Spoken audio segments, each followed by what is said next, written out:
একজন বিবাহিত ব্যক্তি যদি জেনা করে ফেলে, নাউযুবিল্লাহ, যে দেবর ভাবি শালিদুল্লাহ ভাই তোমরা শোনো, যদি বিবাহিত কোনো ব্যক্তি জেনা করে ফেলে, সে যদি খাস তওবা করে আল্লাহ পাকের কাছে, আল্লাহ পাক যদি তার সমস্ত গুনাহ মাফ করে দেন, তারপরেও যদি তার এই মামলাটা ইসলামিক কোর্টে চলে আসে, তাহলে তাকে রজম করতেই হবে, বেঁচে থাকার অধিকার নাই।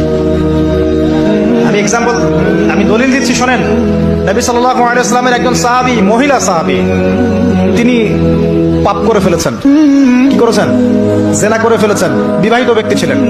নবীর কাছে এসে বলছেন, ইয়া রাসূলুল্লাহ তাহিরনি, আমাকে পবিত্র করুন, আমি অন্যায় করেছি। নবী সাল্লাল্লাহু আলাইহি ওয়াসাল্লাম বলছেন, মুখ ফিরে নিচ্ছে, একবার ডান দিকে মুখ ফিরাচ্ছেন, একবার বাম দিকে মুখ ফিরাচ্ছেন। নবী শুনতে যাচ্ছেন না, কারণ এটা কোর্টে চলে আসলেই বিপদ। নবীজি বলছেন, বাসায় যাও, বাসায় যাও, তওবা করো, আল্লাহর কাছে তওবা করো, আল্লাহ মাফ করে দিবে। বাসায় চলে যাও, বাসায় চলে যাও, তওবা করো, আল্লাহ মাফ করে দিবে। সে মহিলা বলছে, না ইয়া রাসূলুল্লাহ, আমি অনেক বড় অন্যায় করেছি, আমাকে পবিত্র করুন। আপনি পবিত্র না করেন, তাহলে পরকালে আল্লাহ আমাকে